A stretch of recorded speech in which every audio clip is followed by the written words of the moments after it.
Is this crazy? We stand on the verge of the 4 greatest years in the history of Make America Great Again. How can you be against it? Donald Trump is president again, and the MAGA agenda is already being implemented in big ways. Welcome to Sidebar from the Washington Post. I'm Libby Casey, and I'm joined by senior political correspondent Rhonda Colvin, columnist James Hohmann, and senior political reporter Aaron Blake. It's already been a long week, folks. It's only Tuesday. We're here just 24 hours into the second Trump presidency, and there has been such a whirlwind of breaking news from executive orders and actions to who was at the inauguration.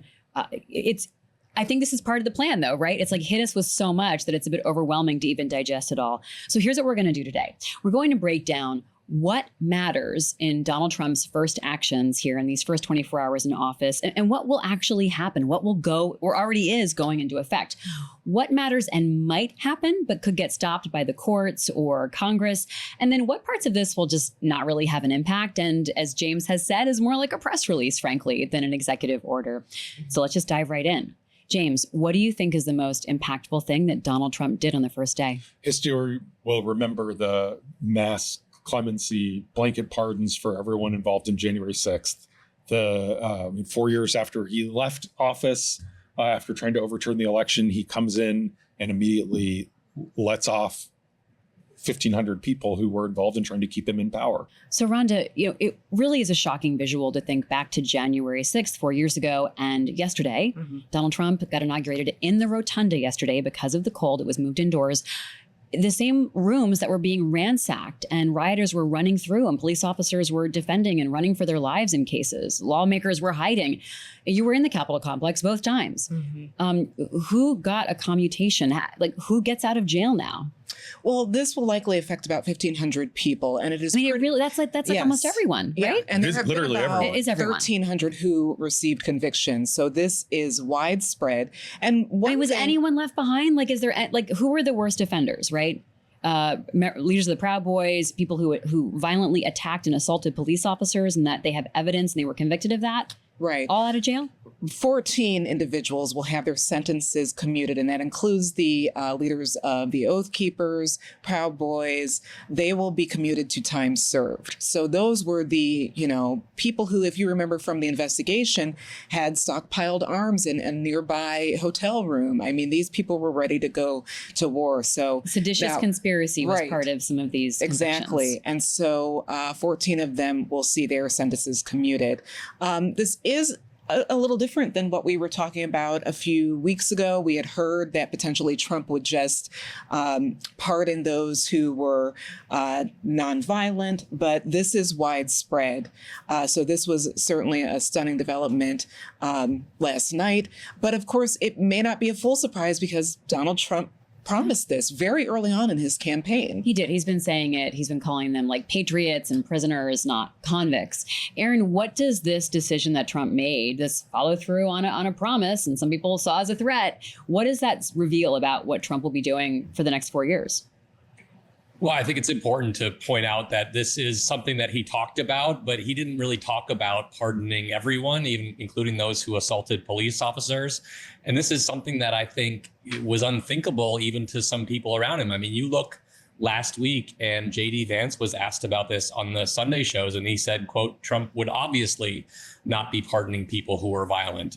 Attorney General nominee Pam Bondi at her confirmation hearing weighed in on this and basically said, Trump doesn't like people who assault police officers. This is, I think, the idea that he was going to pardon January 6th defendants. Yes, he's been talking about that for a very long time. The fact that it is a blanket pardon that takes in everybody, irrespective of their actions that day, I think is a huge signal of his intent moving forward. The fact that he went further than people thought he would, the fact that he decided to just do this whole thing and not kind of take this on a case-by-case basis. I think if you're a Republican and you're in Congress, you're looking at that and thinking he might do some of the things that we've been saying that he's not going to do.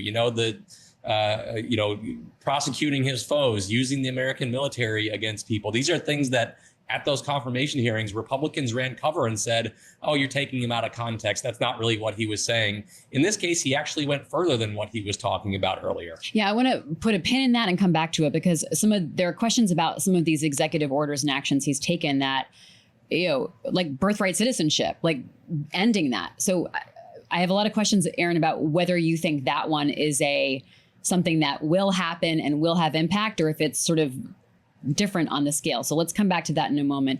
First, Rhonda, what else are you seeing as something that maybe it's birthright citizenship that will have an immediate impact?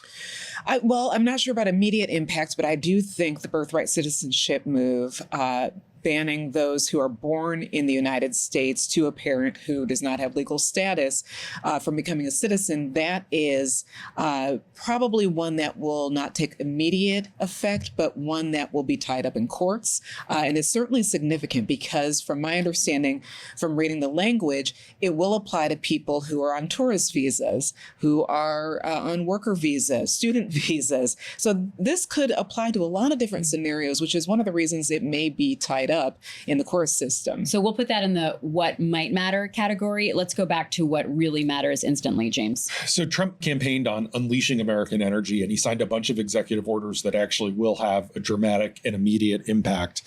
He undid a lot of what Biden had done related to speeding the transition to electric vehicles. He scrapped restrictions on exporting liquefied natural gas, which is a really big deal in Louisiana, the home state of Mike Johnson, the speaker. An executive order on Alaska will allow LNG exports and the production of more oil, gas, and critical minerals. And interestingly, even though he frames it all as unleashing America's energy potential, there's a little contradiction in terms there, because he also actually really more than expected curtailed wind production. So he says he's all of the above. He really went off on that. He gave the first speech, then he gave the second speech, and he was really rambling for a long time about windmills. Windmills. And said stuff that was sort of nonsensical about whales. But so he actually has halted offshore wind lease sales in all federal waters. He paused the approval of leases, permits, and loans for offshore and onshore wind energy projects. And he also has prohibited, at least temporarily, this company called Magic Valley Energy from developing what would have been one of the largest wind projects in the country. It's called Lava Ridge in Idaho. That went further than what even like the environmentalists feared. So that'll have an immediate impact. Aaron, what about immigration and border policy? How directly impactful are the moves that Trump made? Yeah, I mean, a big one for me is the national emergency that he declared on the border. Now, this is something that he has done before. He did it in his first term in order to allow for the border wall to be built, basically, getting federal money over to that Congress wasn't giving him. But this time he takes it a little bit further. And he does one thing that I think is really significant, is that he is attempting to give the military that he is sending to the border the authorization to serve as enforcement to actually apprehend people. And that's not something that he actually did in his first term. There are questions about how legal that is, but I think this has major implications for what's expected to be one of his most controversial and biggest moves of his second term, which is this idea of a mass deportation operation. So this could really be a testing ground for whether the courts are going to sign off on that, whether the public is okay with the scenes they might see that result from this. And so I think that's something very significant to be watching.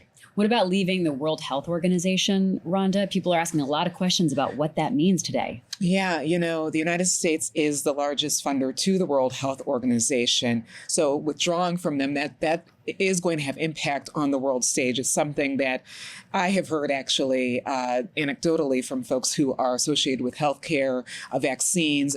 That was one that was an immediate concern upon Donald Trump being elected, because remember, he did it before when he was president. However, Biden took office and was able to stop our full withdrawal, because it takes about a year for us to fully withdraw from WHO.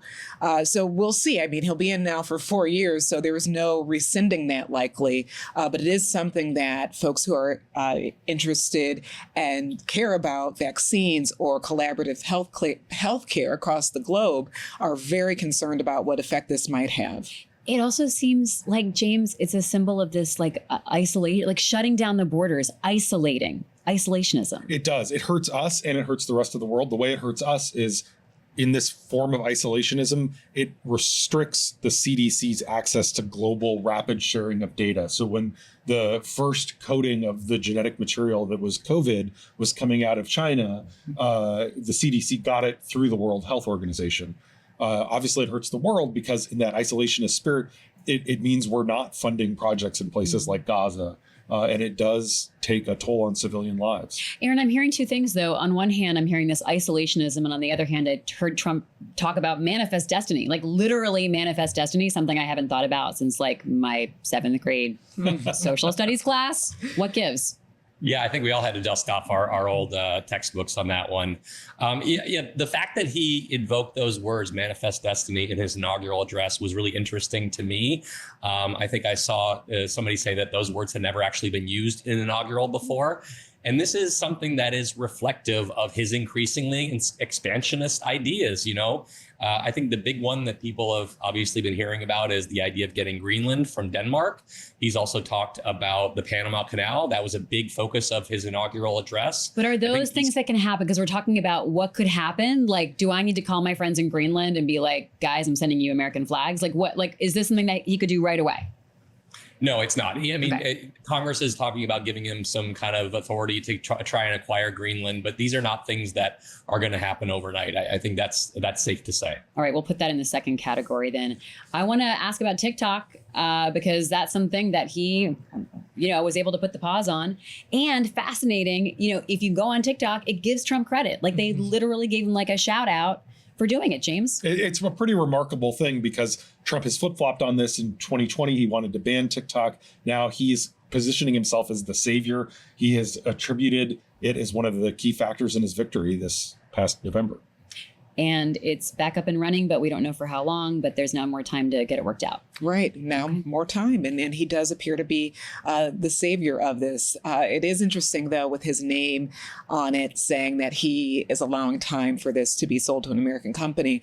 It reminded me of the COVID relief checks and how he wanted his signature on those so that people remembered he was connected to it. And if you think about it, some people on the campaign trail this time around said that they remember those checks. And that's one of the reasons they were voting for him. Marketing 101. All right, let's talk about what might matter. I already talked about birthright citizenship.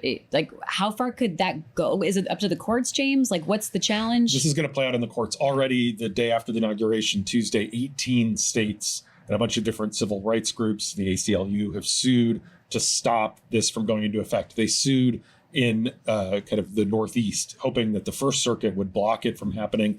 This is almost certainly it's a friendlier circuit, more liberal circuit. This is certainly going to go to the Supreme Court. Now, you can never say never. It seems very unlikely because there are a lot of Supreme Court precedents that interpret the 14th Amendment, which passed after the Civil War, as meaning that if you're born here, you get citizenship. But the Supreme Court overruled Roe v. Wade, and that seemed like settled law to a lot of folks. Aaron, what are other things that we should know about that Trump is making a lot of hay out of, but we just don't know if they'll actually go into effect or not? Well, I want to pick up on the birthright citizenship thing, actually, because I think this is really interesting. I think this is more of probably a messaging exercise than anything else. This is something that he is intending to, have, take effect from here on out. He's not retroactively taking away people's citizenship necessarily. But this is also, it's not just the idea of taking citizenship away from people who are born to undocumented immigrants. There's also, as Rhonda mentioned, the idea of taking it away from people whose parents are here legally, even though they're not citizens. I mean, he is really taking this to a new place, whereas, even the initial idea of getting rid of birthright citizenship was something that eluded him throughout his first term. It was kind of his white whale. He never actually attempted it. I think that's really a sign that he's just going to kind of throw things against the wall and dare the courts to stop him. Yeah, I also see that in that category, Aaron, you mentioned where he talked about it, but people were sort of like, no, it won't happen. But as we learned about the J6 pardons and commutations, he may go even farther than what he's said he wants to do. Mm-hmm. What about the federal workforce, James? We saw some specifically targeted EOs about that. And so this is in that what might matter category. Yeah. Donald Trump, obviously, he runs the executive branch. He has a lot of power. But what the executive order actually says is it directs the head of every agency to, quote, take all necessary steps to terminate remote work arrangements and require employees to return to work in person at their duty stations on a full-time basis. Now, a lot of government unions, public employee unions, have negotiated telework even before COVID. And like Martin O'Malley, the outgoing Social Security administrator, he negotiated a 10-year deal with the union that represents all the Social Security workers, allowing them to work remotely. So Trump can't just invalidate all those contracts. He can roll them back. He can do different things. He can make people's lives miserable. But it really is agency by agency, and it will sort of take time. You can't just like make everyone come back into work today. What are the things that you said are sort of more could have been a press release, but are a way for Trump to make a big show out of like literally signing his name to something he wants to do? The big one is like ending what he calls the weaponization of government. There were a lot of vaguely written executive orders that do things like direct the attorney general to review potential misconduct within the Justice Department, the SEC, the FTC, and the intelligence community to look into what is driving the trade deficit. That's literally what one of them says. Look into it. Issuing a directive to bar censorship of American citizens' speech. That doesn't mean anything in practice, but it maybe does get it pleases some elements of the Trump base. And Rhonda, they'd really like the cabinet to work on cutting inflation. Which I was saying a little bit sarcastically because, work on inflation. That's something that everyone's been concerned about in government for a while. So what teeth does that have? As James just said about it being a press release, it feels like it is symbolic. It's also something that, there are many times there are bills passed by Congress that are purely there so that they can go back on the campaign trailer to their district and say, we worked on this, but really don't have any real teeth or there really isn't anything to them. So we'll see where all of this goes, but it is a wise point to point out that it was more signaling than perhaps something that could really be done. Bottom line, Aaron, how effective were Donald Trump's first executive actions and orders on day one? Because he has signed the largest number in the first 24 hours of any president in history. Yeah, I mean, I think it's entirely possible that a number of these are not going to hold up to legal scrutiny. So there's a lot to be played out in the next several weeks and months on this. But, a lot of this was sending signals to his base, giving the people who are culture warriors in the Republican Party something to grab hold of. I think the January 6th pardons are a huge development in the history of our country. He has the authority to do that. There's really no question about that. But the signal that this sends to people who went to great lengths to stand by him, who tried to overturn an election and in many cases gotten violent, the idea that would now be something that they are forgiven for officially by the president sends a big signal about his intent moving forward. And I think it's something that's going to, we talked about, President Biden's pardons earlier in the day of his family members, of people who were involved in the January 6th committee. That was kind of moving the ball in a different direction on pardons to begin with. And then we had Trump kind of blowing that ball out of the court with this move that I think is going to reverberate for years in American politics. What is to stop someone who wants to drive their car into the Capitol because they're really pissed at Nancy Pelosi and Hakeem Jeffries for not doing that if they feel like Donald Trump would like it? I mean, are you guys thinking about, or are legal minds thinking about here what signal this sends in terms of people using violence to express their feelings and not feeling like they have consequences? Yeah, I can tell you that this morning, Republican Senator Thom Tillis of North Carolina, he was approached by reporters in the hall, and he said he is very concerned about this development. And again, as we've been saying, this went further than what Trump had been signaling he would do. And one of the areas of concern for Tillis and others who share the same concern is that this is a security threat. These were people who attacked the Capitol, went in, and did not care which party a lawmaker belonged to. So there sort of is early reaction to this that is negative and not supportive of what this president decided to do. And it is a big concern. So yeah, they could have ramifications, even locally when you think about state capitals who also have had security challenges because people are so upset with people who are in governing. So we'll see where it goes, but it certainly did go further. I mean, just to put a pin on that, just a reminder, because you can sort of feel like you've lost the narrative here. DOJ says 140 plus officers were injured, some permanently injured. Mm-hmm. We saw 4 commit suicide in the aftermath. And then we saw 1 die because he had 2 strokes the next day. And Karen Pence didn't go to the inauguration yesterday. which seemingly in defense of her husband, because Mike Pence's life was verbally threatened as people wandered the Capitol looking for him. Yeah, and I do. Yeah, Aaron? Yeah, and I mean, that's a good thing to point to, because the guardrail in this case, as it has been pretty much throughout Trump's time in office, is not necessarily the courts. It's not necessarily, what the law says. It's whether lawmakers are going to stand up and say that this is wrong and do something about it. We're seeing some kind of, Susan Collins-esque responses to these pardons, but nobody was leaping to denounce them on the Republican side of the aisle. Are they going to do something about this? Probably not, because they've learned over the years that you just don't do that with Donald Trump. But that just kind of allows him to keep moving that ball forward and kind of keep pushing the envelope. And they have to start asking themselves, if it's January 6th pardons today, is it going to be something I don't like even more than that tomorrow? All right. Well, we are going to talk about who matters in our next segment, because there were a lot of people at the inauguration, minus Karen Pence and Michelle Obama. They did not attend. Those are the two notable absences. But we are going to talk about who was there, why they matter, and who's going to have a lot of influence and power in this administration. Stay with us.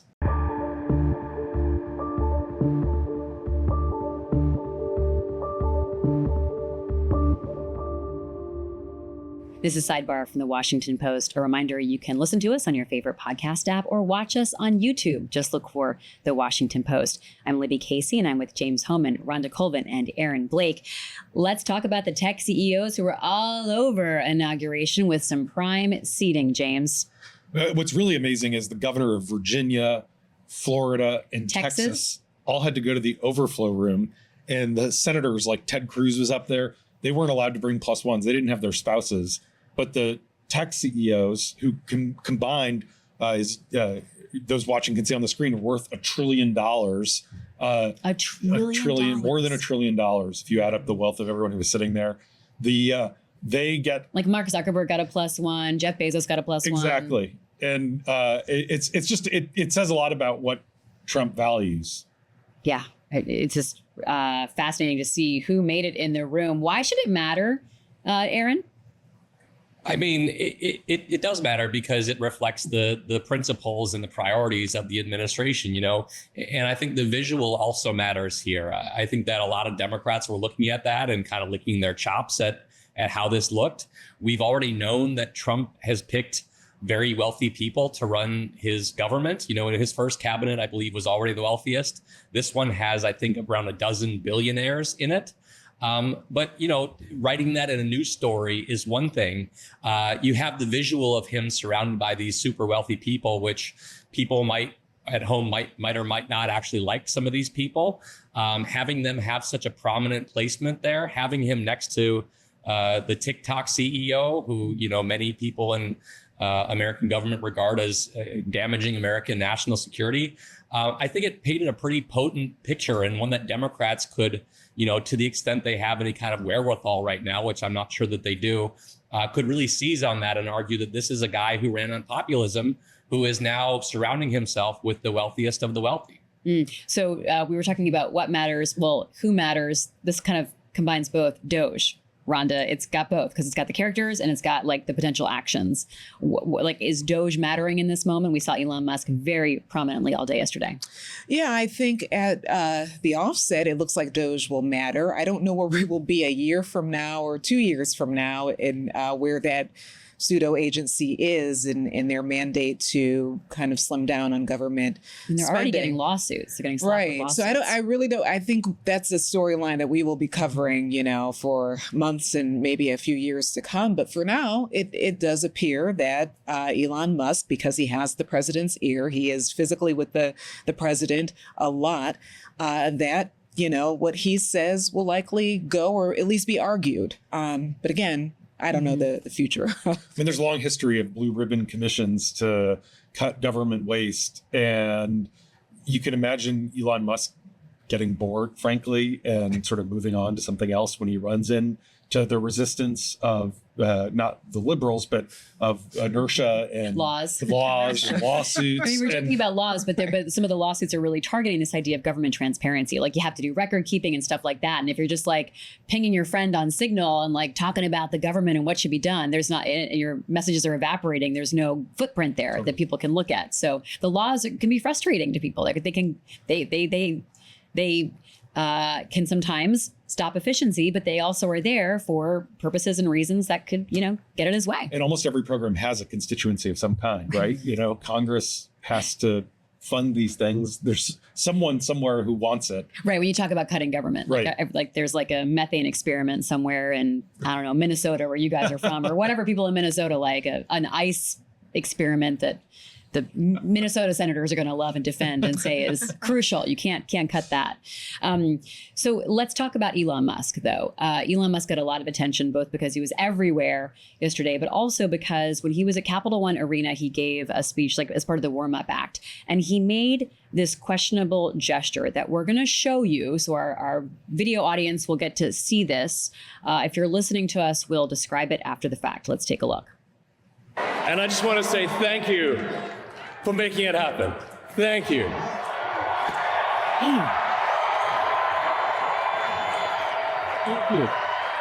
My heart goes out to you.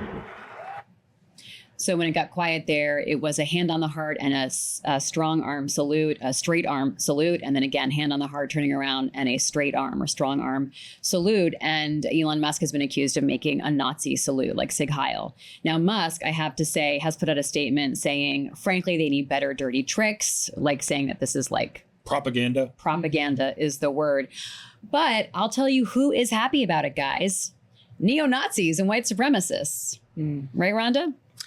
Yeah, they've been responding to it and seem to feel that this was a signal to them in support of what they, believe, I guess. This is a concern to a lot of people for the reasons that, as we've been saying, Musk has the president's ear. So he has a lot of influence. And that's why this is a bigger deal than perhaps a sole private citizen doing something like this. Although just that the would be richest man concerning. in the world doing it. Right. The other thing, as we mentioned, he is going to be heading this pseudo agency in the government. So he does have some responsibility.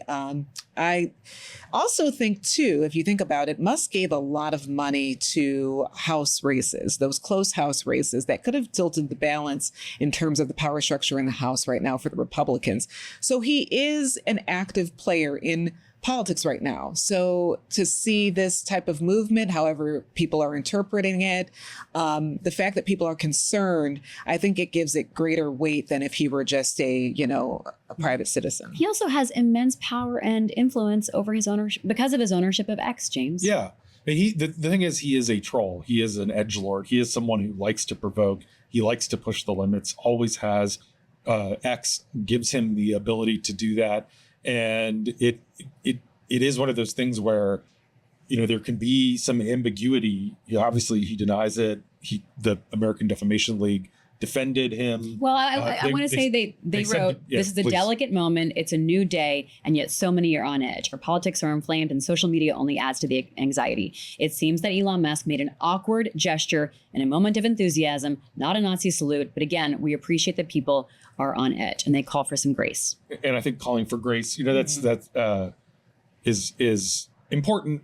And, this is Elon Musk likes to create controversy, and who knows if it was intentional or not, but it was the thing a lot of people were talking about on a day where a lot of very substantive policy things happened. Aaron?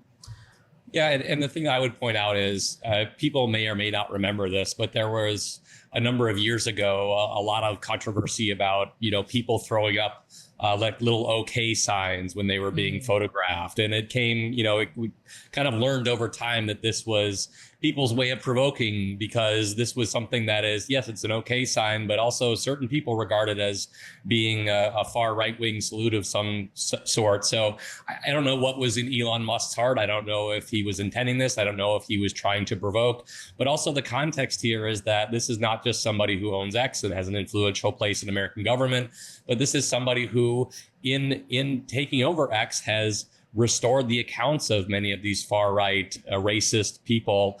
This is somebody who recently has aligned himself with the far-right AfD in Germany, for instance. So there are a lot of people who want to read the worst into this for obvious reasons. I think that there is probably some concern on the left that they're going to make too big a deal out of this, and it's going to make it look like they're censorious. But it's certainly an interesting development in the first day of Trump's second term. Elon Musk also had a lot of exuberance, as apparently the ADL saw. But let's show some other reactions he had. Donald Trump, in one of his pledges, in what really felt much more like a State of the Union speech than an inauguration speech, promised to go to Mars. Let's watch. And we will pursue our manifest destiny into the stars, launching American astronauts to plant the stars and stripes on the planet Mars. Let's talk about the inauguration speech. Getting a standing ovation from the Republicans. Democrats are sort of sitting there bemused. And then Elon Musk is really excited, folks, giving the big thumbs up. That guy could not be happier. James. He spent $267 million that we know about helping elect Trump.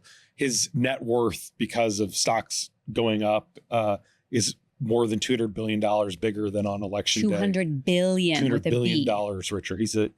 He could be our first trillionaire.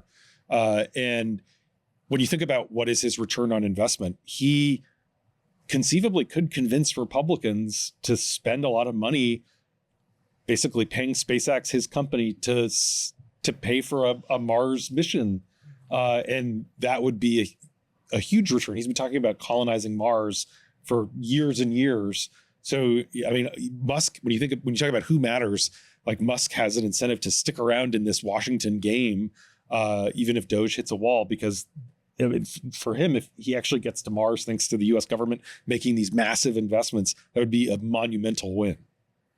And it would involve government funding, which he is also trying to, through Doge, slim down. So it is interesting because you do often hear people say, well, I don't know about space exploration. We have some problems down here. So it is interesting that he will be over that pseudo agency while also possibly getting government contracts to explore Mars, which some Americans may not feel is high up on the list of things to take care of when it means slimming down government funding. So, yeah. We'll see where the priorities end up. Hey, Rhonda, thank you so much. You were standing yesterday for 12 hours or something at the Capitol. So thank you for coming back and coming back to the studio and doing this. Aaron, thanks to you as well. Great to talk to you. Really appreciate it. And James, thank you. James is like my ride or die here. We were together for so many hours of the inauguration yesterday. We will be back with Sidebar on Thursday. We're moving to a schedule where we record and broadcast 2 days a week on Tuesdays and Thursdays to chronicle every twist and turn of the Trump administration and everything else happening in politics. I'm Libby Casey. We'll see you on Thursday.